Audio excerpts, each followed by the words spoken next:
Kita sudah mengajukan proposal terkait dengan kerjasama pengelolaan Kartika Padiklar Malang dalam pengembangan wisata alam dengan Bumdesa Budidaya Bawang, dan alhamdulillah sudah direspon, dan hari ini untuk implementasi dari proposal itu kita ada FGD terkait dengan bagaimana ke depan pengelolaan Kartika Padiklar Malang. Di Kartika Padiklar Malang itu banyak potensi yang sebenarnya bisa dibuat wisata alam, dan mungkin satu-satunya di Situbondo yang bisa kita kembangkan.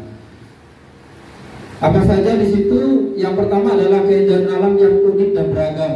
Nah, seperti yang disampaikan Prof. Lukman tadi bahwa keindahan alam yang sangat menarik, yang unik. Ada pohon asmara yang rantingnya saling bertemu. Nah, nanti kita buat filosofi itu, buat storytelling dan buat cerita dongeng ya terkait dengan itu, bagaimana nanti kita bisa menarik itu. Dan alhamdulillah atau apalah kita bahwa sebelum wisata alam itu kita kelola, KHDTK Padiklar Malang itu sudah terkenal di masyarakat sekitar. Terbukti banyak warga tiap hari Minggu pagi sore berwisata di situ. Dan yang kedua adalah potensi untuk mengembangkan flora dan fauna yang beragam. Kita tahu di situ banyak flora sudah yang kita kembangkan, yang sudah ada di dalam, kemudian ada faunanya juga banyak, dan banyak cerita, banyak sebuah wisata edukasi yang bisa kita kembangkan nanti kepada wisatawan, terutama kepada lembaga-lembaga pendidikan yang hari ini mereka lembaga pendidikan itu punya program yang namanya P5RA. P5RA itu adalah outplacing. Artinya dia belajar di lapangan. Kita KHDTK Padiklar Malang itu mempunyai akses yang nyaman, akses yang mudah kita datangi, yang mudah kita akses dari semua elemen, dari semua jalan. Kita banyak hotel yang berbintang 4 ya Pak ya, dan tepatnya di Panarukan.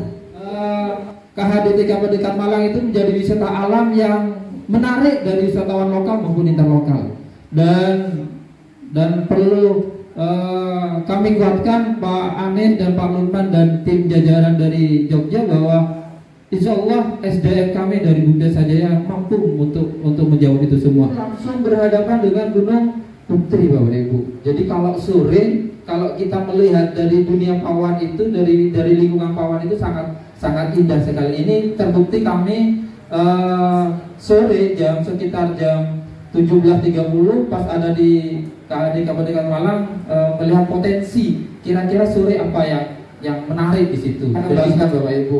Pohon ini yang namanya pohon asmara.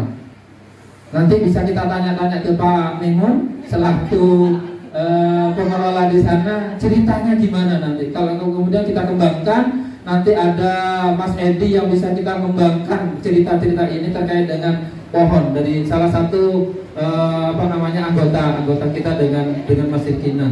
Itu ada ranting yang saling bertemu.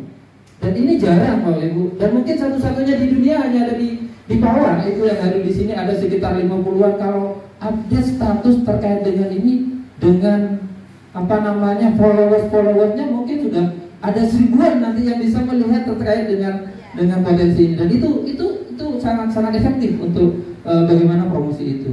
Nanti dibantu dengan Pak Andri dengan Dispar, pohon yang besar di situ. Ada yang sudah ratusan tahun di situ. Mungkin anak-anak hanya melihat pohon hanya umur 10 tahun, 5 tahun, 50 tahun, tetapi tanpa melihat sesuatu pohon seperti tahunan itu seperti apa besarnya. Nanti kita bisa ceritakan di situ di wisata edukasi itu. Kemudian pohon asam.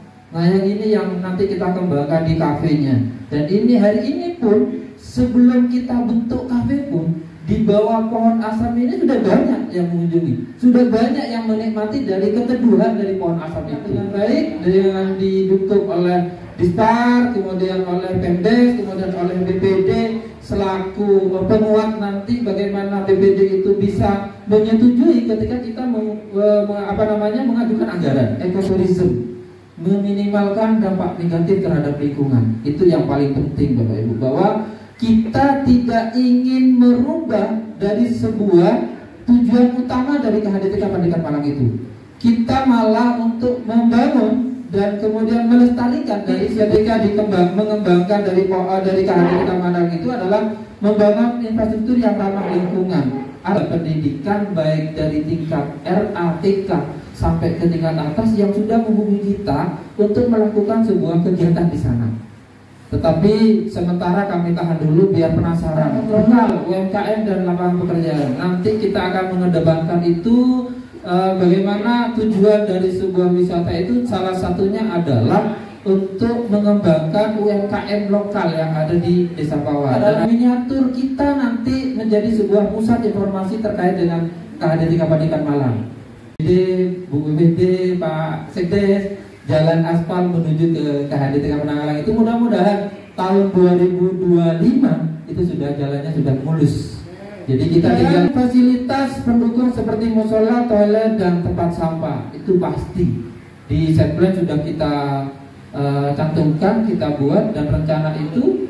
Dan kalau misalnya dan mudah-mudahan PKS itu kita bisa tanda tangani di tahun 2024, insya Allah tahun 2025 musola, kemudian toilet dan tempat dan yang fasilitas yang lainnya kita bisa bangun. Itu BPD selaku mitra dari Pemdes itu. Kemudian pengembangan homestay dan produk UMKM lokal. Dan ini pasti Bapak Ibu, ketika wisatawan banyak yang hadir di Pawan, maka di situ pasti dibutuhkan penginapan-penginapan kafe dengan lengkap dengan panggung keseniannya. Jadi ketika misalnya kita ada acara, jadi kita bisa hadir di sini. Kawan-kawan yang mempunyai putra putri yang sudah siap untuk di tanda kutip nikahkan itu Bapak Ibu, jadi bisa kita hadirkan di situ menjadi sebuah semacam tempat nikah yang outdoor yang hari ini sudah banyak dipakai oleh kita semua. Camping ground, area camping, area glamping di pinggiran ini rencana kita Bapak Ibu. Jadi kita ini kan sungai yang kering, yang kalau musim hujan itu biasanya mengalir airnya. Di sini ada glamping Bapak Ibu. Di sini ada permainan. Kemudian di sini ada permainan khusus anak-anak. Jadi kita hadirkan juga Bapak Ibu permainan khusus anak-anak, bukan hanya untuk orang dewasa. Kemudian di sini jajanan UMKM yang menarik buat anak-anak. Nanti di sini adalah kafe-kafe tarian kita di pinggir sungai sambil melihat keindahan sawah di lingkungan kita Bapak Ibu. Kemudian kalau sore lihat sunset, putri tidur, membayangkan putri tidur bagaimana sih tidurnya putri. Salah satu budaya lokal dan itu sangat menarik buat kita kembangkan, yaitu can-macanan miliknya Mas Edi. Dan lengkap sudah Pak. Jadi kita itu can-macanan itu saya ceritakan bahwa can-macanan itu macan buatan. Jadi di situ ada 2 orang ya Mas ya. Nanti di dalam dan di situ seolah-olah menjadi macan yang beratraksi seperti barongsai. Jadi kemudian kita bisa bekerja sama dengan sanggar-sanggar tari yang ada di sekitar kita. Ada yang namanya tari topeng yang khas Situbondo, yang topeng apa lupa saya namanya itu. Topeng, kemudian topengnya tapi seakan-akan membelakangi. Topeng mongkol. Nah itu kita ilustrasikan nanti kerjasama kita itu berjalan dengan lancar, kemudian saling menguntungkan antara kita simbiosis mutualisme.